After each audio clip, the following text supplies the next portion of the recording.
মোটামুটি তোমার মতো বুঝে তুমি একটা অ্যান্সার করে দিতে পারবে। ঠিক আছে? মানে আমাদের ওকে আজকের স্যার। টপিকে ছিল কিন্তু এই টাইট্রেশনের পরেই টাইট্রেশন কার্ভ অ্যান্ড হচ্ছে ইউজেস অফ ইন্ডিকেটরস, এই টপিকটা হচ্ছে আমাদের আলোচনা করার কথা। সো দ্যাট আমার মনে হয় আমাদের এই টাইট্রেশনের ম্যাথটা হয়ে যাওয়ার পর যখন আমরা ওই টপিকটা নিয়ে কিছুক্ষণ কথা বলবো, আমার মনে হয় তুমি তোমার অ্যান্সারটা ধরে ফেলতে পারবে। Okay sir. ঠিক আছে? আর এক্সাক্ট অ্যান্সার নিয়ে আমি বোধহয় আগামী ক্লাসে কথা বলতে পারবো, কাজ কোশ্চেনটা যেহেতু আজকে কথা বলা ঠিক হবে না। আগামী দিন যেই ক্লাস আছে ওই দিন আমি একেবারেই হচ্ছে হয়তো ডাইরেক্ট অ্যান্সার নিয়েই কথা বলতে পারবো। তো এই ম্যাথে আমাদের প্রশ্ন আছে কিনা? আচ্ছা, তাহলে যদি এই ম্যাথে আমাদের কোনো কোশ্চেন না থাকে তাহলে আমার মনে হয় আমরা যতটুকু ম্যাথ ছিল বা যতগুলো টাইপের ম্যাথ আছে আমাদের বইয়ে মোটামুটি কি সবগুলো শুধু ম্যাথ। এই পেজটা ছিল নাকি আরো কিছু ছিল স্যার? বুঝি নাই স্যার, আরেকবার বলো। প্রবলেম নাম্বার 6 এ শুধু এই স্লাইডটা ছিল নাকি আরেকটা স্লাইড ছিল স্যার? না, এটা একটাই স্লাইড, ব্ল্যাঙ্ক, পরে আর কিছু নাই, ফাঁকা। তার মানে এই পর্যন্তই আছে। তাহলে যদি আমাদের মোটামুটি সবার তোলা হয়ে যায়, আমি তাহলে এই সাইডটা বন্ধ করে আরেকটা স্লাইড অন করতে হবে, কাজ ওই পরের টপিকটা আরেকটা স্লাইডে, সো এই টপিকটা বন্ধ করে দিয়ে আরেকটা স্লাইড অন করতে হবে। বন্ধ করে দিচ্ছি, তাহলে চেঞ্জ করলাম স্লাইডটা।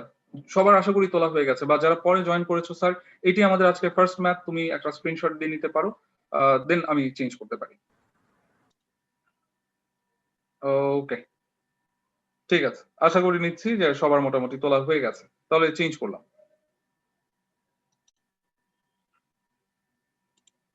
ওকে,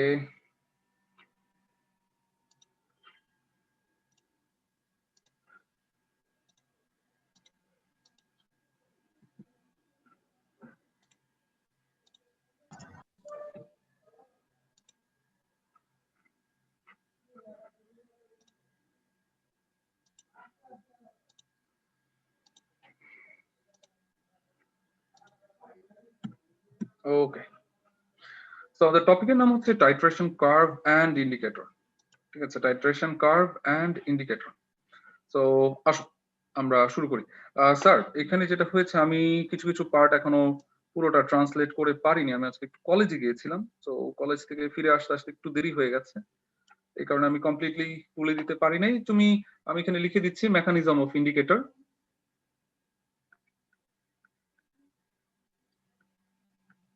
তো আমরা ইন্ডিকেটরের মেকানিজমটা নিয়ে একটু কথা বলতে চাই। So mechanism of indicator, so that আমরা প্রথমেই কথা বলছি অ্যাসিডিক ইন্ডিকেটর নিয়ে। সো আমাদের প্রথম যে মেকানিজমটা সেটা হচ্ছে অ্যাসিডিক ইন্ডিকেটরের জন্য, এবং আমার মনে হয় অলরেডি হচ্ছে আমরা বোধহয় ইন্ডিকেটর দেখেছি বা আমরা ইন্ডিকেটর নিয়ে আলোচনা করেছি। সো দ্যাট আমরা আজকে ইন্ডিকেটর নিয়ে খুব বেশি কথা বলবো না, ইন্ডিকেটরের মানে ইন্ট্রোডাকশনারি পার্টটা নিয়ে খুব বেশি কথা বলবো না, আমরা ইন্ডিকেটরের ইউজটা নিয়ে হচ্ছে কথা বলতে চাই। ঠিক আছে, তো মেকানিজম অফ ইন্ডিকেটর, এখানে আমরা কি লিখেছি আমরা একটু তুলে নেই, তারপর হচ্ছে আমি ইন্ডিকেটরের মেকানিজমটা নিয়ে কিছুটা কথা বলার সুযোগ পাবো।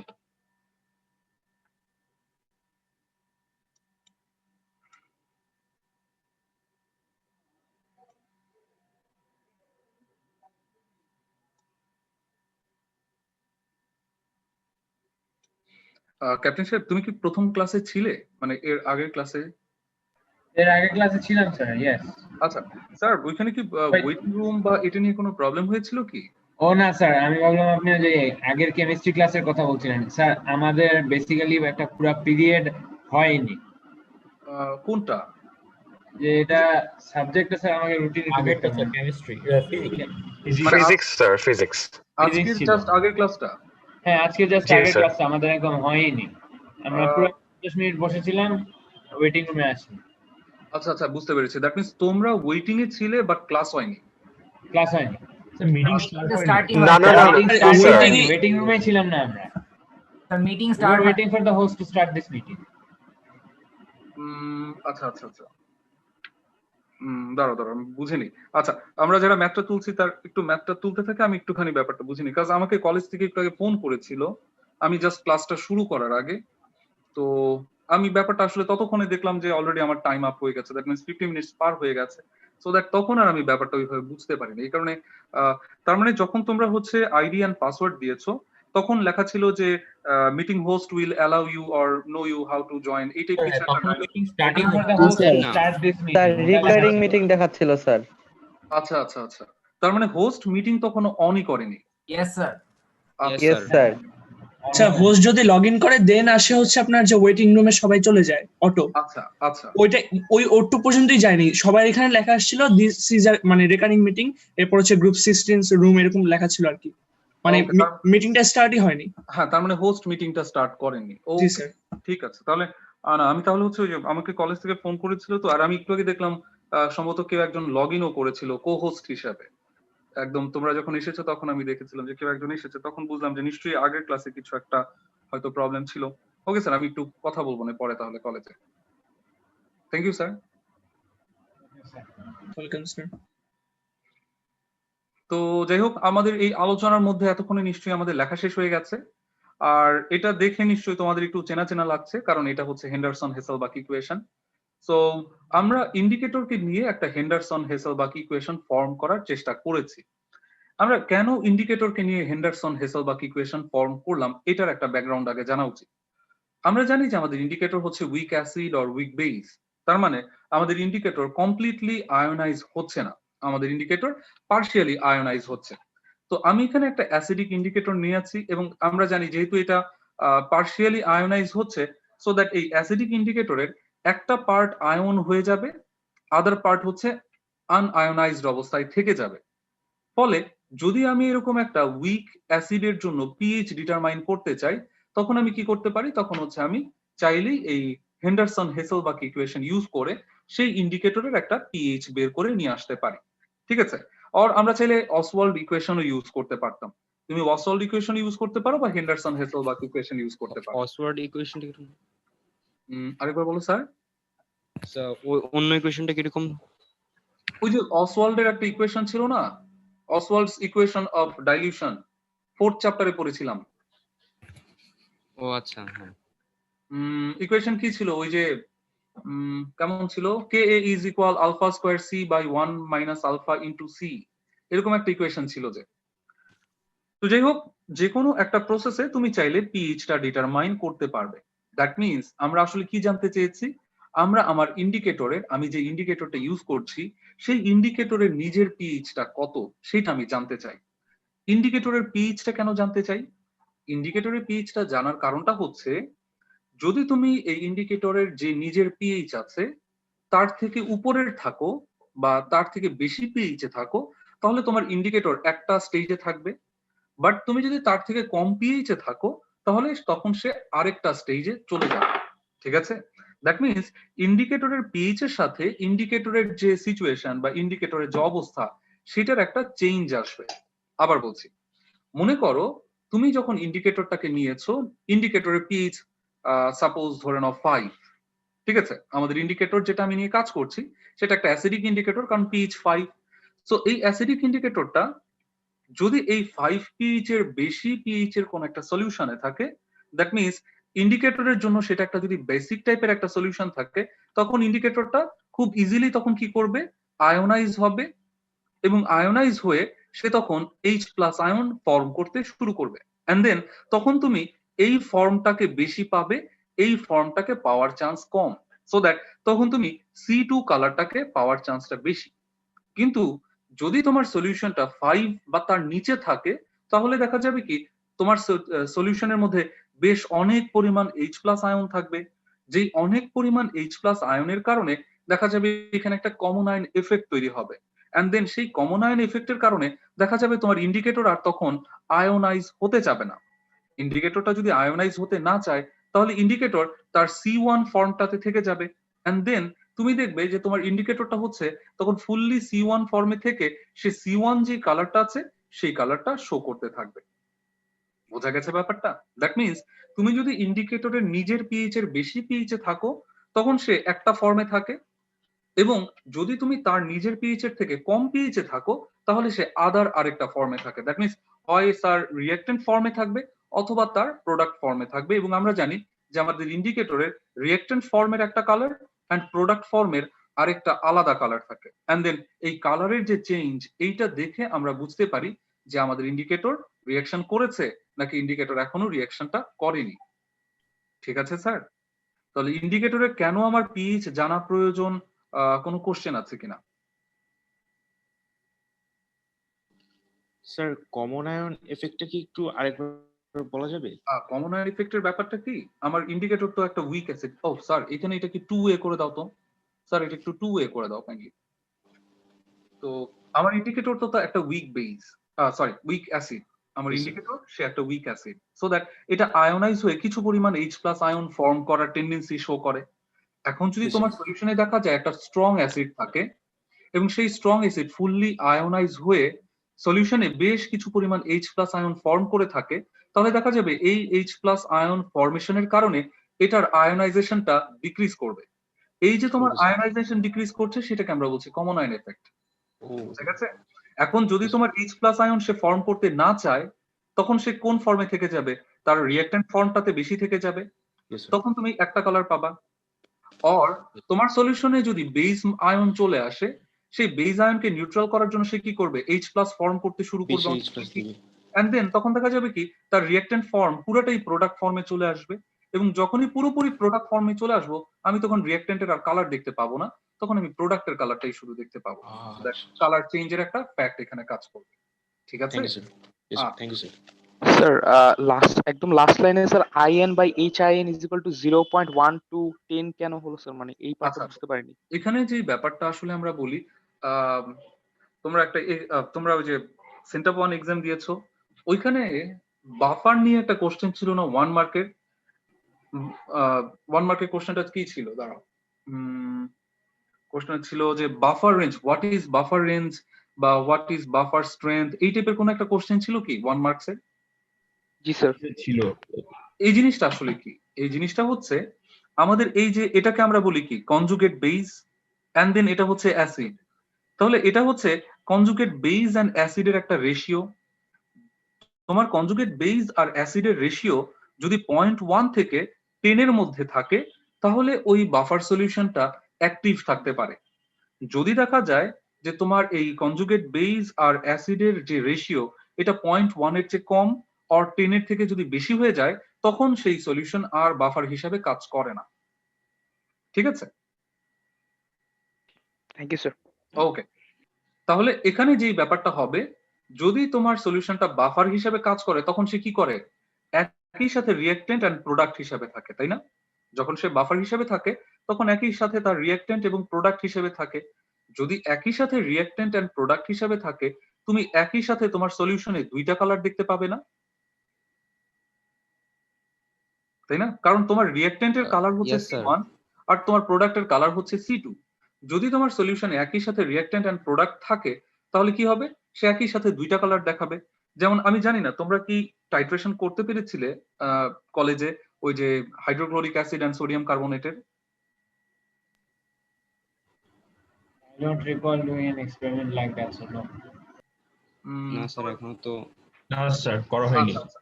তো ওইখানে যেটা হয়, হয়নি স্যার আমাদের। যখন আমরা ইন্ডিকেটরটাকে বেস সলিউশনে দিয়ে রাখি, ইন্ডিকেটর কালার শো করে হচ্ছে ইয়েলো। আর যখন সেটা কমপ্লিটলি অ্যাসিড সলিউশনে চলে যায়, তখন আমাদের ইন্ডিকেটরের কালারটা থাকে পিঙ্ক। তো যখন দেখা যায় আমরা আমাদের ইন্ডিকেটরটাকে এই রেঞ্জে নিয়ে আসি, দ্যাট মিনস তার বাফার রেঞ্জে যখন থাকে, তখন সেই দুইটা মিক্সড আপ হয়ে দেখা যায় কেমন একটা রেডিশ কালার হয়ে থাকে, দ্যাট মিনস পিঙ্ক এন্ড ইয়েলোর মাঝামাঝি একটা কালার, কেমন একটা রেড কালারের মতো হয়ে থাকে। ঠিক আছে? সো দ্যাট ওই যে যতক্ষণ তোমার ইন্ডিকেটর তার বাফার রেঞ্জে থেকে যায়, তখন সে একটা মিক্সড কালার দেখাতে থাকে। বাট যখন সে ফুললি অ্যাসিডিক ফর্মে চলে যায় একটা কালার দেখায়, যখন ফুললি সে বেসিক ফর্মে চলে যায় তখন সে আরেকটা কালার দেখায়। আমরা যদি পিওর কালারটা বা এক্সাক্ট কালারটা পেতে চাই, আমাকে যেটা করতে হয় যে আমার ইন্ডিকেটরের যেই বাফার রেঞ্জ আছে, আমার সলিউশনকে সেই বাফার রেঞ্জের আগে বা পরে নিয়ে যেতে হয়। তাহলে আমি যে কোনো একটা ফিক্সড কালার, হয় পিঙ্ক দেখবো না হলে ইয়েলো দেখবো। ঠিক আছে? ওকে, আমার মনে হয় আমরা হচ্ছে এক্সাম্পলে চলে যাই। স্যার এক্সাম্পলে ইয়েলো গেলে পিঙ্ক এটা এটাই বলেছি, আমরা একটু এক্সাম্পলে চলে যাই স্যার। এক্সাম্পলে গেলে আমার কাছে মনে হয় যে তোমরা এই ব্যাপারটা আরেকটু ক্লিয়ারলি বুঝতে পারবে। ঠিক আছে, আমি এক্সাম্পলে চলে যাচ্ছি। আমি একটা পেজ স্কিপ করলাম, এই পেজটা আমি পরে ফেরত আসি। আমরা যে বাফার সলিউশন, আমরা যে টাইট্রেশন করি, আমরা টাইট্রেশন করি হচ্ছে 4টা টাইপের: strong acid, strong base, strong acid, weak base, weak acid, strong base, and weak acid, weak base. ঠিক আছে, তাহলে 4টা টাইপের টাইট্রেশন করা যায়: strong acid, strong base, strong acid, weak base, weak acid, strong base, and then weak acid, weak base. ঠিক আছে, আমরা কনিক্যাল ফ্লাস্কে অলওয়েজ আমাদের ইন্ডিকেটর অ্যাড করি, তাই না? আমাদের ইন্ডিকেটর অলওয়েজ থাকে হচ্ছে কনিক্যাল ফ্লাস্কে। এখন ইন্ডিকেটর নিজে হচ্ছে উইক একটা অ্যাসিড অর বেস। কনিক্যাল ফ্লাস্কে অলওয়েজ তুমি ইন্ডিকেটর ব্যবহার করছো, যেখানে ইন্ডিকেটর অলওয়েজ হচ্ছে weak acid or weak base. আমাদেরকে অলওয়েজ মাথায় এটা রাখতে হবে, একটা উইক অ্যাসিড একটা উইক বেসের সাথে রিয়াকশন করে না, অথবা একটা উইক বেস একটা উইক অ্যাসিডের সাথে রিয়াকশন করে না। আমাদের যে কোনো একটা side or both side strong রাখতে হয়। ঠিক আছে, আমরা যদি কোনো নিউট্রালাইজেশন রিয়াকশন করতে চাই, আমাদেরকে হয় অ্যাসিড পার্ট স্ট্রং রাখতে হবে, অর বেস পার্ট স্ট্রং রাখতে হবে, অর অ্যাসিড অ্যান্ড বেস আমাদের দুইটা সাইডই হচ্ছে স্ট্রং রাখতে হবে। ক্লিয়ার? এখন তোমার যদি কনিক্যাল ফ্লাস্কে তুমি উইক ইন্ডিকেটর রাখো, যদি তোমার ইন্ডিকেটরটা হয় উইক অ্যাসিড, তাহলে বুরেট থেকে ওই ইন্ডিকেটরের সাথে রিয়াকশন করার জন্য কাকে রাখা লাগবে? বুরেট কনিক্যাল ফ্লাস্কে যদি আমি রাখি উইক অ্যাসিড ইন্ডিকেটর হিসেবে, বুরেট থেকে তাহলে আমাকে স্ট্রং বেস ট্রান্সফার করতে হবে। যদি তুমি কনিক্যাল ফ্লাস্কে উইক বেস ইন্ডিকেটর ইউজ করো, তাহলে তোমার বুরেটে হচ্ছে রাখতে হচ্ছে কি স্ট্রং অ্যাসিড। ওকে স্যার, তার মানে তখন কি করতে হচ্ছে, তোমার ওই ইন্ডিকেটরটা কনিক্যাল ফ্লাস্কে থাকে বলে এই ইন্ডিকেটরের সাথে রিয়াকশন করার জন্য একটুখানি স্ট্রঙ্গার একটা অ্যাসিড অর বেসকে অলওয়েজ কোথায় রাখতে হচ্ছে? আমাদের কনিক্যাল ফ্লাস্কে রাখতে হচ্ছে। ওকে স্যার, তাহলে কি করলাম স্যার? এই জিনিসটা খেয়াল রাখবো, কারণ আমরা এখন যে গ্রাফটা ওই গ্রাফটার মধ্যে এই থিওরিটা আমাদের লাগবে। তাহলে কি বলেছি, আমরা ইন্ডিকেটর অলওয়েজ অ্যাড করি কনিক্যাল ফ্লাস্কের সলিউশনে। ইন্ডিকেটর একটা week acid or weak base. আমরা জানি উইক অ্যাসিড উইক বেস বা উইক পার্টের সাথে কোনো রিয়াকশন করে না। তাহলে যদি আমি আমার ইন্ডিকেটরটা উইক হিসাবে কনিক্যাল ফ্লাস্কে রাখি, আমার বুলেটের যে সলিউশন হবে অবশ্যই সেটা কিছুটা স্ট্রঙ্গার সলিউশন হবে। তাহলে আমি যদি কনিক্যাল ফ্লাস্কে একটা উইক অ্যাসিড রাখি, তাহলে বুলেটে আমি একটা স্ট্রঙ্গার বেস রাখবো। আমি যদি কনিক্যাল ফ্লাস্কে একটা উইক বেস রাখি, তাহলে আমি বুলেটে তখন কি রাখবো? স্ট্রঙ্গার একটা অ্যাসিড রাখবো। ঠিক আছে, so that what ever it is, তোমার এই উইক পার্টটা কনিক্যাল ফ্লাস্কে থাকবে, স্ট্রঙ্গার পার্টটা তাহলে আমাদের বুলেটে থাকছে। ওকে, তো আমরা এখানে যে টাইট্রেশনটা করেছি সেটা হচ্ছে একটা স্ট্রং অ্যাসিডের সাথে একটা স্ট্রং বেস। তো strong acid and strong base এটা তুমি যে কোনোটা নিতে পারো যে কোনো জায়গায়। দ্যাট মিন্স তুমি কনিক্যাল ফ্লাস্কে স্ট্রং অ্যাসিড নিতে পারো, তুমি কনিক্যাল ফ্লাস্কে স্ট্রং বেস নিতে পারো। যদি তুমি বলো আমি কনিক্যাল ফ্লাস্কে স্ট্রং অ্যাসিড নিব, তাহলে স্ট্রং বেস চলে যাবে বুলেটে। আর তুমি যদি বলো যে আমি কনিক্যাল ফ্লাস্কে স্ট্রং বেস নিব, তাহলে স্ট্রং অ্যাসিড চলে যাচ্ছে বুলেটে। এন্ড দেন তুমি তোমার ইন্ডিকেটরটা অ্যাড করছো কোথায়? তোমার কনিক্যাল ফ্লাস্কে। তুমি ধরে নাও যে তোমার কনিক্যাল ফ্লাস্কে তুমি বেস নিয়েছো, তুমি ধরে নাও তোমার কনিক্যাল ফ্লাস্কে তুমি বেস নিয়েছো। তাহলে প্রথম এক্সাম্পলের জন্য আমরা কনিক্যাল ফ্লাস্কে একটা বেস সলিউশন নিলাম। তাহলে বুলেটে আমরা নিচ্ছি আমাদের অ্যাসিড। আমরা যখন পিএইচ মেজার করি, তখন আমরা কনিক্যাল ফ্লাস্কের পিএইচটার মেজার করি। কারণ কি? কারণ আমি কিন্তু রিয়াকশনটা কনিক্যাল ফ্লাস্কে করছি। তাহলে আমার যে পিএইচ এর চেঞ্জ, সেই পিএইচ চেঞ্জটা হচ্ছে কনিক্যাল ফ্লাস্কে। আমি বুলেটে কিন্তু কোনো রিয়াকশন করছি না। বুলেটে আমি শুধুই কি রেখেছি? আমার অ্যাসিড সলিউশন রেখেছি, সো দ্যাট বুলেটের পিএইচ এর কোনো চেঞ্জ হচ্ছে না। কিন্তু কনিক্যাল ফ্লাস্কের বেজের সাথে আমি অ্যাসিডের রিয়াকশন করাচ্ছি বলে কনিক্যাল ফ্লাস্কের পিএইচ এর চেঞ্জ আসছে, যে কারণে আমরা কনিক্যাল ফ্লাস্কের পিএইচটাকে মেজার করার চেষ্টা করি। এখন মনে করো আমরা কি করলাম, আমরা কনিক্যাল ফ্লাস্কের বেস নিলাম এবং এই কনিক্যাল ফ্লাস্কের বেস আমরা হচ্ছে আমাদের ওয়াই এক্সিসে প্লট করলাম।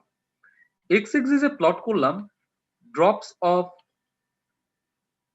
HCl from bullet. ঠিক আছে, এটা হচ্ছে আমাদের পিএইচ এর একেবারে টপ মোস্ট পয়েন্ট 14, এটা আমাদের নিউট্রাল পয়েন্ট 7 এবং এটা হচ্ছে আমাদের 0 পিএইচ। আমার কনিক্যাল ফ্লাস্কের একেবারে ইনিশিয়াল স্টেজের পিএইচ কোন লেভেলে থাকবে? কনিক্যাল ফ্লাস্কে যেহেতু স্ট্রং বেস এবং স্ট্রং বেসের পিএইচ অ্যারাউন্ড 12 এন্ড আপ থাকে, সো দ্যাট ধরে নাও তোমার স্ট্রং বেসের পিএইচটা হচ্ছে এই লেভেলে আছে। তুমি কি করলে, তুমি আস্তে আস্তে বুরেট থেকে এক ড্রপ করে হাইড্রোক্লোরিক অ্যাসিড তোমার কনিক্যাল ফ্লাস্কে ট্রান্সফার করছো। যতই তুমি এক ড্রপ করে তোমার কনিক্যাল ফ্লাস্কে অ্যাসিড ট্রান্সফার করছো, সে কি করছে, কনিক্যাল ফ্লাস্কের যে বেস সেটাকে নিউট্রাল করছে। এন্ড যতই তোমার বেস নিউট্রাল হচ্ছে, তোমার পিএইচ এর লেভেলটা আস্তে আস্তে নেমে যাচ্ছে। নামতে নামতে একটা লেভেলে আসার পর তুমি দেখবে খুব স্টিপলি একদম এটা নেমে চলে আসবে অনেক নিচে, এন্ড দেন তারপর এটা আবার আস্তে আস্তে বেশ কিছুটা নেমে চলে আসবে। ঠিক আছে, তাহলে কি হয়েছে, আমি কনিক্যাল ফ্লাস্কে অ্যাসিড যোগ করেছি, অ্যাসিড আমার কনিক্যাল ফ্লাস্কের বেস নিউট্রালাইজ করছে, নিউট্রালাইজ করতে করতে একটা লেভেলে এসে দেখা গেল খুব জাম্প দিয়ে আমাদের পিএইচ লেভেলটা অনেকখানি নিচে নেমে চলে এসেছে। এখন তুমি যদি এক্সেস কিছু অ্যাসিড তোমার কনিক্যাল ফ্লাস্কে অ্যাড করো, তোমার অ্যাসিডটা কেমন, একটা স্ট্রং অ্যাসিড, এবং স্ট্রং অ্যাসিডের পিএইচ আমরা জানি যে 3 এর নিচে নেমে যায়। সো দ্যাট আমাদের পিএইচটা কি হয়েছে, আমাদের এই পিএইচটা তখন 3 এর নিচে অনেকখানি নেমে চলে এসেছে। ওকে, আমরা কেন এতখানি একবারে লাফ দিয়ে নেমে আসলাম? আসো আমরা একটা জিনিস খেয়াল করি। মনে করো তোমার কন্টেইনারে বা তোমার কনিক্যাল ফ্লাস্কে 20 mole H plus OH minus ion আছে। তোমার কনিক্যাল ফ্লাস্কে 20 মোল OH মাইনাস আছে। যখন তুমি বুলেট থেকে এক drop H plus ion add করো, সেই এক ড্রপে ধরে নাও 6 mole H plus ion transfer হয়। ঠিক আছে, তাহলে কনিক্যাল ফ্লাস্কে 20 মোলস OH মাইনাস আয়ন আছে, আর যখন আমি বুলেট থেকে 1 ড্রপ HCl ট্রান্সফার করি, সেই 1 ড্রপে আমরা ধরে নিচ্ছি 6 moles H plus ion transfer হচ্ছে। তাহলে যখন তুমি তোমার কনিক্যাল ফ্লাস্কে একটা ড্রপ HCl অ্যাড করবে, কতগুলো OH নিউট্রাল হয়ে যাচ্ছে? 6টা OH নিউট্রাল হয়ে গেল। যদি 6টা OH নিউট্রাল হয়ে যায়, এক্সেস আর কতগুলো আছে? তখনও 14 আছে। তুমি সেকেন্ড ড্রপ অ্যাড করো, সেকেন্ড ড্রপ অ্যাড করলে আরো 6টা নিউট্রাল হয়ে গেলে তখন থাকবে হচ্ছে আরো 8টা OH। তখনও তোমার পিএইচ হচ্ছে কোন রেঞ্জে? বেসিক রেঞ্জে। আরো এক ড্রপ অ্যাড করো, তখন কতগুলো বাকি থাকলো? আর 2টা বাকি থাকলো। এরপরেও যদি তুমি আরো একটা ড্রপ অ্যাড করো, তখন কি হয়ে যাবে?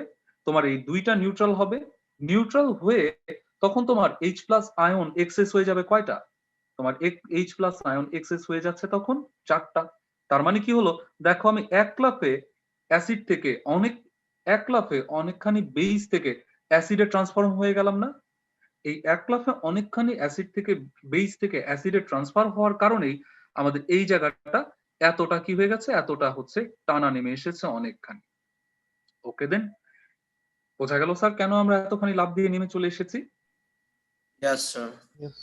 আর এই জায়গাতে তোমার যে স্লোপ, এই স্লোপের ভ্যালুটা যখন ম্যাক্সিমামে পৌঁছাবে, সেই জায়গাটা হচ্ছে তোমার নিউট্রাল পয়েন্ট। তুমি যদি বলো যে আমি গ্রাফ দেখে জানতে চাই আমার এই অ্যাসিড বেস টাইট্রেশনটা কখন নিউট্রাল হয়েছে, ঠিক আছে, তুমি মনে করো ইন্ডিকেটরের কালার চেঞ্জ দেখে জানতে চাও না, তুমি গ্রাফটা দেখে জানতে চাও যে কখন আমাদের এই অ্যাসিড বেস টাইট্রেশনটা নিউট্রাল পয়েন্টে এসেছে। কখন এসেছে বুঝবো কিভাবে? তুমি এই পুরো গ্রাফের স্লোপ বের করো, স্লোপ বের করে দেখো কোথায় তোমার স্লোপের ভ্যালুটা ম্যাক্সিমাম। যেই জায়গাতে তোমার স্লোপের ভ্যালুটা ম্যাক্সিমাম আসবে, সেটাই হচ্ছে তোমার নিউট্রাল পয়েন্ট। আমাদের ইমেজটা দেখে মনে হচ্ছে আমরা বোধহয় এই 7 পয়েন্টেই আমার স্লোপের ভ্যালুটাকে মোটামুটি ম্যাক্সিমাম পাবো। তার মানে আমি যখন এই পরিমাণ অ্যাসিড অ্যাড করেছি আমার বেসিক সলিউশনে, এবং যখন আমার সলিউশনের পিএইচ ছিল 7, তখন আমাদের সলিউশনটা কি হয়ে গেছে? তখন আমাদের সলিউশনটা নিউট্রাল হয়ে গেছে। ওকে স্যার, তাহলে টাইট্রেশনের এই গ্রাফটাতে আমাদের কোনো প্রশ্ন আছে? আমাদের গ্রাফটা কেন এরকম হয়েছে, কেন আমরা এতখানি একবারে নেমে এসেছি, কেন শুরুতে আমরা এতখানি হাই পিএইচে ছিলাম, কেন এত লো পিএইচে চলে আসলাম, এইটুকুতে কোনো কোশ্চেন আছে কিনা? স্যার এক্সট্রিমলি লো পিএইচ কি যে এক্সেস অ্যাসিডের কারণে হচ্ছে? হ্যাঁ স্যার, কারণ আমরা ওই যে টাইট্রেশন করতে গিয়ে আমাদের যখন ইন্ডিকেটরে কালার চেঞ্জ করতে চাই, তখন আমরা 1 or 2 drop excess acid add করি। সেই 1 and 2 ড্রপে এই স্ট্রং অ্যাসিড দেখা যায় তোমার পিএইচ লেভেলটা অনেক নিচে নামিয়ে ফেলে। স্যার হ্যাঁ স্যার আমাদের ইন্ডিকেটরের কালার দিয়েছে স্যার, এই যে পিএইচডি ডিটারমাইন করতে চাই যখন 7 হলো, তখন স্যার আমাদের আগের এক্সাম্পলটা দিয়েছে যেটা পিঙ্ক আর ইয়েলো কালার দিয়েছে, তখন স্যার কোন কালারে আসলে আমরা বুঝতে পারবো যে পিএইচডি 7? স্যার এটার জন্য আসলে আমরা ইন্ডিকেটরটা এক্সপ্লেইন না করি, আমি পরের যেটা আছে ওইটা এক্সপ্লেইন করলে তুমি আরো ক্লিয়ারলি ধরতে পারবে। ঠিক ওকে আছে, স্যার। আমরা বরং তার পরেরটা করে আবার ব্যাক করব পেছনে।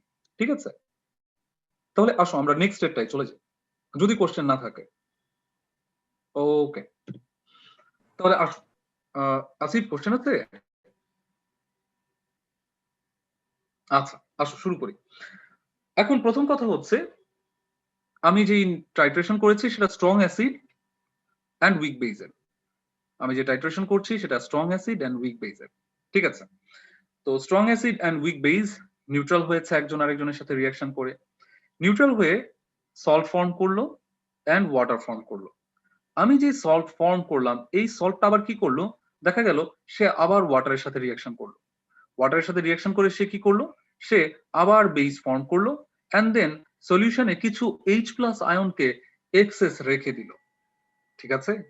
তাহলে আমি কি করেছি, অ্যাসিড অ্যান্ড বেস টাইট্রেট করেছি, টাইট্রেশনের পর কি হয়ে গেছে, আমি সল্ট ফর্ম করেছি। বাট আমার সল্টের নেচারটা কেমন, আমার সল্টের নেচারটা হচ্ছে এরকম যে সেই সল্ট আবার কিছু ওয়াটার মলিকিউলের সাথে রিয়াকশন করে, রিয়াকশন করে সে আবার কিছু বেস ফর্ম করে, এবং বেস যেটা ফর্ম করেছে সেটা হচ্ছে একটা উইক বেস। উইক বেস হওয়ার কারণে তার আয়নাইজেশন রেট অনেক কম। যেহেতু তার আয়নাইজেশন রেট অনেক কম, তাই যে উইক বেসটা আমি ফর্ম করলাম সেটা আর আয়নাইজ হচ্ছে না, না হয়ে কি করলো, সে ওয়াটারের H+টাকে আয়নাইজড অবস্থায় রেখে দিল। অ্যাজ আ রেজাল্ট তোমার সলিউশনটা কেমন থেকে যাবে, তোমার সলিউশনটা তুমি দেখে ভাবে নিউট্রাল হয়ে গেছে, আসলে তোমার সলিউশনটা তখন নিউট্রাল হচ্ছে না, সলিউশন রয়ে গেছে কেমন, সলিউশন রয়ে গেছে হচ্ছে অ্যাসিডিক। তুমি বলতে পারো আমি 1 মোল অ্যাসিডের সাথে আমি 1 মোল বেস অ্যাড করলাম, OH এবং H একটার একটাকে তো অবশ্যই নিউট্রাল করবে, কিন্তু আসলে কিন্তু সেটা হচ্ছে না। তুমি equally acid and base add করেছো, equally H+ and OH- add করেছো, ওয়াটার ফর্ম করেছি, কমপ্লিটলি নিউট্রালাইজ হয়েছে। বাট নিউট্রালাইজেশনের পরে আবার কি হলো, যে ওয়াটারটা তুমি ফর্ম করেছিল সেই ওয়াটারটাকেই তোমার এই কনজুগেট যে অ্যাসিড, সেই কনজুগেট অ্যাসিড কি করেছে, আবার তার বেজে কনভার্ট করেছে এন্ড দেন এক্সেস কিছু H+ তোমার সলিউশনে সে প্রডিউস করে দিয়েছে।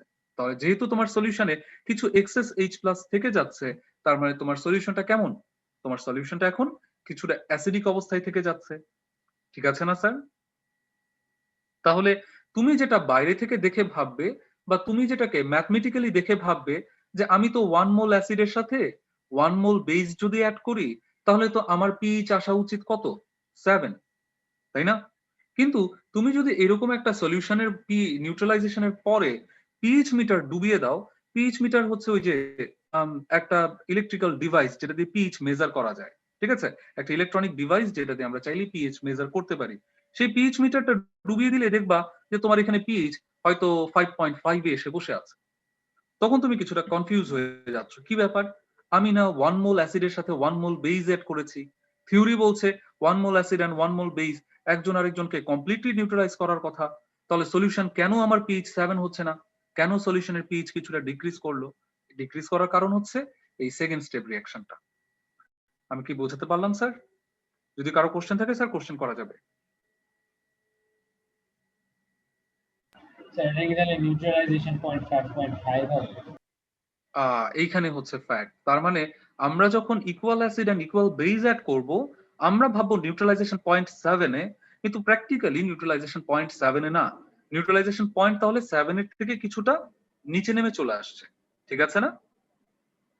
তাহলে তুমি কনিক্যাল ফ্লাস্কে কি নিচ্ছ, কনিক্যাল ফ্লাস্কে তুমি কনিক্যাল ফ্লাস্কে নিচ্ছ বেস।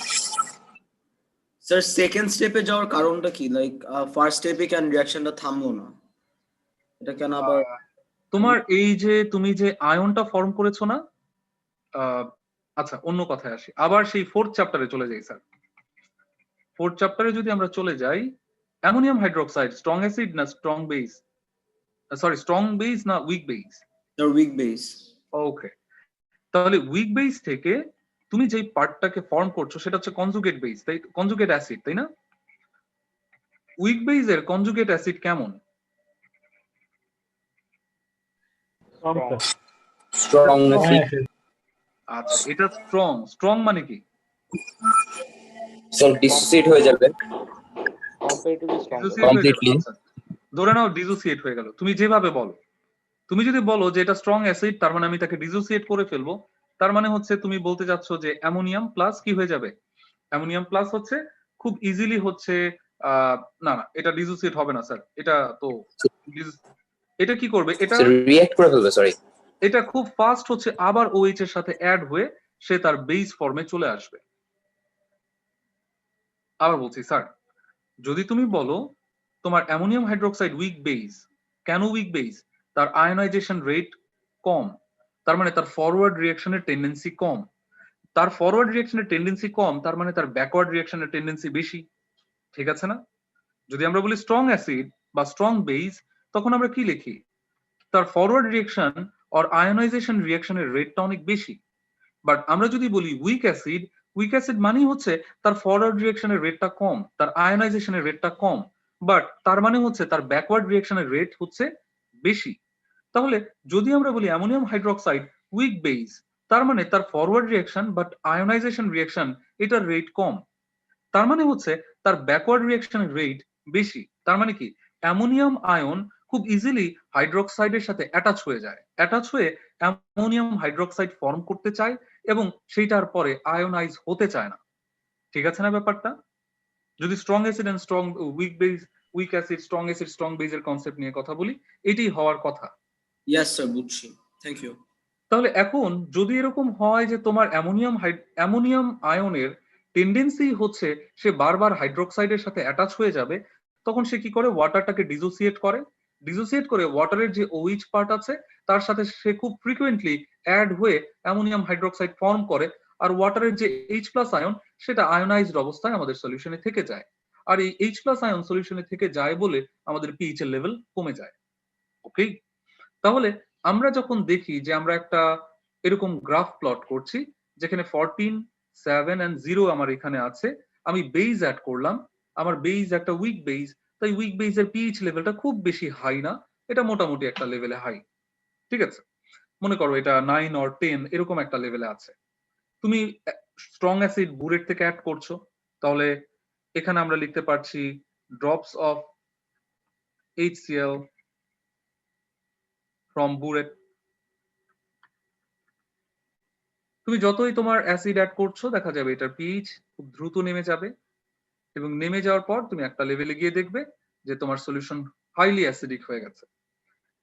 তোমার স্টিপার পয়েন্ট কোথায় চলে আসছে দেখো, দেখে মনে হচ্ছে আমাদের স্টিপার পয়েন্টটা এইরকম কোনো একটা জায়গাতে, সো দ্যাট তোমার নিউট্রাল পয়েন্টটা হয়ে গেছে কোথায়? তোমার নিউট্রাল পয়েন্টটা চলে আসবে তখন এই রেঞ্জে। তাহলে কেন আমাদের নিউট্রাল পয়েন্ট নিচে নেমে গেছে? কারণ আমি জানি আমার উইক বেস সে হচ্ছে যে কনজুগেট অ্যাসিডটা ফর্ম করে, সেই কনজুগেট অ্যাসিড আমার সলিউশনে কিছু H+ আয়ন ফর্ম করে রাখে, এবং সেই H+ আয়ন ফর্মেশনের কারণে আমার pH লেভেলটা অনেক নিচে নেমে চলে আসে, ঠিক আছে? এখন তুমি যদি বলো আমি নিউট্রাল পয়েন্টে আসলাম, ঠিক আছে, আমার রিঅ্যাকশন নিউট্রাল করে দিয়েছি, তোমার রিঅ্যাকশন যদি তুমি নিউট্রাল করো, নিউট্রালের পর এক্সেস পার্টটা তুমি অ্যাড করোনি, ঠিক আছে, তুমি তোমার সলিউশনটাকে নিউট্রাল করেছো, নিউট্রালের পর এক্সেস পার্ট অ্যাড করোনি, তোমার সলিউশনের pH কত? তোমার সলিউশনের pH তুমি ধরে নাও 5, ঠিক আছে? তোমার সলিউশনকে তুমি নিউট্রাল করেছো, বাট তুমি জানো যে এখানে তোমার যে কনজুগেট অ্যাসিড আছে, সেই কনজুগেট অ্যাসিড বেশি স্ট্রং হওয়ার কারণে সে তোমার সলিউশনটাকে কিছুটা অ্যাসিডিক করে রেখেছে, যে কারণে আমরা বলছি অ্যাসিড এন্ড বেস একটার একটাকে নিউট্রালাইজ করেছে, কিন্তু আমাদের সলিউশনের pH নিউট্রাল পয়েন্ট 7 এ নেই, আমাদের pH 7 এর থেকে কিছুটা নিচে আছে। এখন আমার ইন্ডিকেটরটা আমি কি নিব? এরকম একটা যদি সলিউশন হয়, আমি কোন ইন্ডিকেটর নিয়ে কাজ করার সুযোগ আছে? খেয়াল করো, আমাদের কিছু ইন্ডিকেটর আছে যাদের নিজস্ব কিছু pH আছে, যেমন আমরা একটু আগে লিখেছিলাম আমাদের ইন্ডিকেটরের pH গুলো। যদি তুমি এমন একটা ইন্ডিকেটর ইউজ করো যার pH হচ্ছে 7, নিউট্রাল পয়েন্টে সেই ইন্ডিকেটরে কি কালার চেঞ্জ হবে? লাইক ব্রোমো মিথাইল ব্লু যদি তুমি ইউজ করো, আর যদি তুমি মিথাইল রেড ইউজ করো, তাহলে কি মিথাইল রেড আর ব্রোমো থাইম, খেয়াল করে দেখো, যতক্ষণ পর্যন্ত আমাদের ইকুয়েশন রিঅ্যাকশনের বা আমাদের কন্টেইনারের যে সলিউশন সে এই 7 এর উপরের পয়েন্ট ছিল, এই 7 এর উপরের পয়েন্ট থেকে একেবারে 5 পর্যন্ত, ঠিক আছে, 7 এর উপর থেকে 5 পর্যন্ত তোমার এই যে আমাদের মিথাইল রেড সে কি কালার দেখাচ্ছে? সে 5 এর উপরে তার বেসিক কালারটা দেখায়, 5 এর নিচে সে তার অ্যাসিড কালারটা দেখায়। দ্যাট মিনস যতক্ষণ তুমি তোমার সলিউশনটাকে 5 এর উপরে রাখছো ততক্ষণ পর্যন্ত ইয়েলো কালার আছে। যখনই তোমার সলিউশনটা 5 এর নিচে নামবে তখন তার কালার হয়ে যাবে রেড। ঠিক আছে? তাহলে যখন তুমি এরকম একটা ইকুয়েশনের ক্ষেত্রে যদি মিথাইল অরেঞ্জ ইউজ করো, তুমি 7 এর উপরে যতক্ষণ তোমার পিএইচ থাকবে ততক্ষণ সে ইয়েলো কালার দেখাতে থাকবে। যখনই তোমার পিএইচটা 5 এর নিচে নেমে যাবে, দ্যাট মিন্স তুমি 1 ড্রপ অ্যাসিড এক্সেস অ্যাড করছো, যখনই তোমার পিএইচটা 5 এর নিচে চলে গেছে তখনই তোমার ইন্ডিকেটর কালার চেঞ্জ করলে কি হয়ে গেল, সেই ইন্ডিকেটরটা কালার চেঞ্জ করে রেড হয়ে গেল। বোঝা গেল? জি স্যার। আমরা এখন কি ক্লিয়ার যে ইন্ডিকেটরটা কখন কালার চেঞ্জ করলো? এখন মনে করো স্যার, এখন আরেকটা জিনিস খেয়াল করো স্যার, আমি যদি স্লোলি কালার চেঞ্জ হয় নাকি ফাস্ট? স্যার ফাস্ট চেঞ্জ হয়ে যায়, একেবারেই চেঞ্জ হয়ে যায় স্যার। এখন তুমি ধরে নাও তুমি ইউজ করেছো ব্রোমোথাইমল ব্লু, ঠিক আছে? ব্রোমোথাইমল ব্লু 7 এর উপরে সে কোন কালার দেখায়, তার বেস কালারটা দেখায় ব্লু, আর 7 এর নিচে যখন তুমি নেমে গেছো সে তার অ্যাসিড কালারটা দেখায় ইয়েলো। ঠিক আছে? এখন তুমি এই ইমেজে আসো, দেখো তুমি নিউট্রাল করছো করছো করছো, যখন তুমি 7 এ, তখন কি তোমার সম্পূর্ণ বেস নিউট্রাল হয়েছে?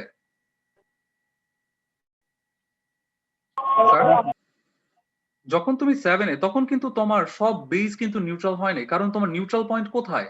তোমার নিউট্রাল পয়েন্ট এই জায়গায়।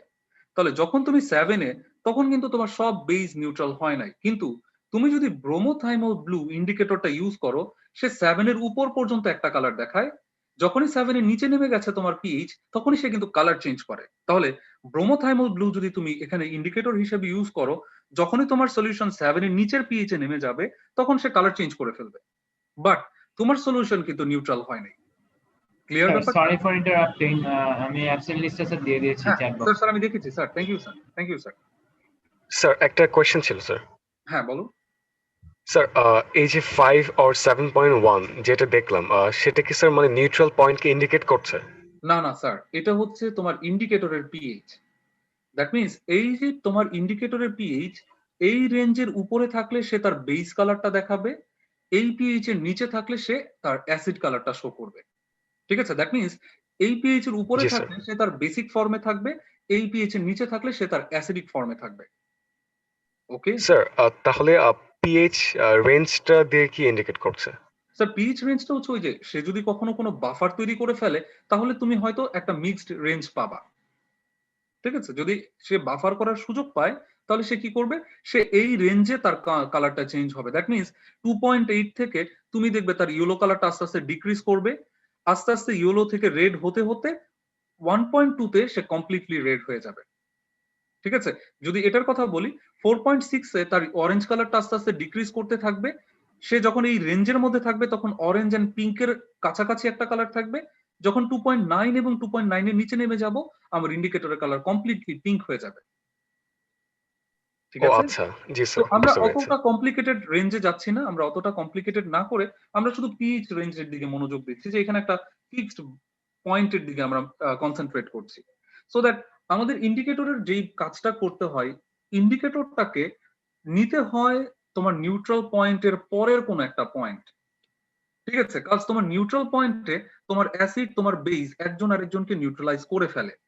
কিন্তু যদি এরকম হয় যে তোমার ইন্ডিকেটর তোমার সলিউশনের নিউট্রাল পয়েন্ট আসার আগেই তার কালার পাল্টাই ফেলে, তাহলে তো সেই ইন্ডিকেটর দিয়ে কখন রিঅ্যাকশন নিউট্রালাইজ হয়েছে আমি বোঝার কোনো উপায়ই পাবো না। বোঝা গেল ব্যাপারটা? Yes sir. ওকে, তাহলে আমরা মনে হয় আজকে এই পর্যন্ত থেমে যাই, আমাদের আরো দুইটা ইকুয়েশন আছে। যেহেতু আমার পরে আরো একটা ক্লাস আছে, আমি চাইলি স্যার এক্সট্রা টাইম বোধহয় নেওয়ার সুযোগ কম, আমি অ্যাটেন্ডেন্সটা দিচ্ছি স্যার, তোমরা একটু কাইন্ডলি একবার চেক করে নাও। স্যার আপনি কি পিএইচ রেঞ্জের চার্টটা একটু দেখাতে পারবেন স্যার? জি স্যার, আমি ওখানে যদি অ্যাটেন্ডেন্সটা নেওয়া হয় তাহলে ভালো হয়, তাহলে স্যার আমি লিখে ফেললাম, তো তুমি পিএইচ এর চার্টে একটা স্ক্রিনশট দিয়ে নিও। Okay sir. ওকে, একটা প্রশ্ন ছিল স্যার। বলো স্যার। স্যার নিউট্রাল পয়েন্টে কি স্যার ওই গ্রাফের স্লোপ ম্যাক্সিমাম হবে? জি স্যার। Okay sir. স্যার তাহলে নিউট্রাল একটা রিঅ্যাকশনের নিউট্রাল পয়েন্ট যেটা, সেটা সবচেয়ে কাছাকাছি পিকেআইএন ভ্যালু আমাদের নিতে হবে যে ওই ইন্ডিকেটরে। স্যার চেষ্টা করতে হবে নিউট্রাল পয়েন্টের পরে নিতে, ঠিক আছে? যদি কাছাকাছিও হয় তাহলে দেখা যাবে মিসম্যাচ করবে। এর জন্য ট্রাই করতে হয় যে তোমার বেস যেই রেঞ্জে গিয়ে তোমার বেস নিউট্রাল হবে, তুমি চেষ্টা করবে তার থেকে একটুখানি কম নিতে, ঠিক আছে? যদি তোমার বেস 5 এ গিয়ে নিউট্রাল হয়, তুমি চেষ্টা করো তোমার ইন্ডিকেটরের পিচটা 4.5 রেঞ্জের কোন একটা পিচ ইন্ডিকেটর নিতে, ঠিক আছে? তাহলে দেখা যাবে কি সে তোমার বেজের সাথে ইন্টারাপ্ট করবে না। আচ্ছা স্যার, আমরা পিএইচ রেঞ্জ অনুযায়ী কি নির্ণয় করতে পারি কোন ইন্ডিকেটর আমাদের কোন রিঅ্যাকশনে ইউজ করতে হবে? এটা একটু জানার এক্সপ্লেইন জন্য করে দিলে তোমাকে স্যার। আগে জানতে হবে স্যার যে তোমার ওই টাইট্রেশনের নিউট্রাল পয়েন্ট কত। যখন তুমি জানবে যে তোমার টাইট্রেশনের নিউট্রাল পয়েন্ট কত, তখনই তুমি ডিসাইড করতে পারবে যে কোন ইন্ডিকেটর আমি নিয়ে কাজ করব। যেমন আমরা যেমন এখন জানি যে আমাদের এই রিঅ্যাকশনের নিউট্রাল পয়েন্ট 5, ঠিক আছে? সো দ্যাট এখন আমরা চাইলে ডিসিশন নিতে পারি যে আমরা এখানকার যে ইন্ডিকেটর গুলোর পিএইচ হচ্ছে 5 এর নিচে, আমি তাদের যে কোনো একজনকে ইউজ করার সুযোগ আছে, ঠিক আছে? সো দ্যাট তুমি এখানে ইউজ করতে পারো কি এই 3 জনের যে কোনো একজনকে। বোঝা গেল? আচ্ছা বুঝেছি, মানে নিউট্রাল পয়েন্টের নিচের ভ্যালু নিতে হবে আমাদের প্রত্যেকবার। জি স্যার, জি স্যার। আর আগামী দিন যখন অপোজিট রিঅ্যাকশনটা করব, তখন দেখবে নিউট্রাল পয়েন্টের উপরের ভ্যালুটা নিব। যখন আমরা ঠিক অপোজিট টাইপের রিঅ্যাকশন করব, যে কনিক্যাল ফ্লাস্কে অ্যাসিড, ওই সময় দেখবে যে আমরা কমপ্লিটলি অপোজিট একটা টাইপ করছি। ওটা স্যার এই টেবিল কি মুখস্থ করে ফেলতে হবে একদম? না না না স্যার, এই টেবিল মুখস্থ করার কোনো দরকার নাই। তুমি অল্প কয়েকটা মেমোরাইজ করলেই চলবে। মিথাইল অরেঞ্জ, মিথাইল রেড, ফেনফথালিন, এরকম কয়েকটা মেমোরাইজ করলেই চলবে। সব মেমোরাইজ করার দরকার নাই। স্যার সেকেন্ড রিঅ্যাকশনটাতে কনিক্যাল ফ্লাস্কে কি অ্যামোনিয়াম হাইড্রোক্সাইড?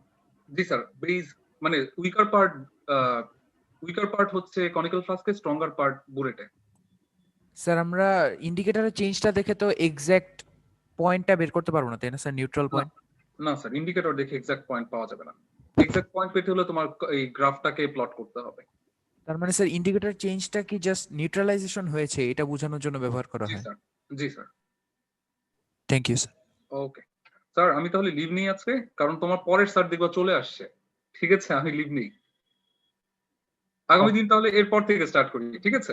এই স্যার 71 প্রেজেন্ট স্যার, 71 71 খারাপ অবস্থা তো স্যার। ওকে 71 আমি প্রেজেন্ট রাখবো স্যার, আমি তোমাকে প্রেজেন্ট রাখবো। ওকে স্যার, তাহলে আমি লিভ নিচ্ছি। 73 73 আচ্ছা 73 কেও প্রেজেন্ট দিয়ে দেবো, ঠিক আছে? Okay sir. আসসালামু আলাইকুম স্যার। ওয়ালাইকুম আসসালাম।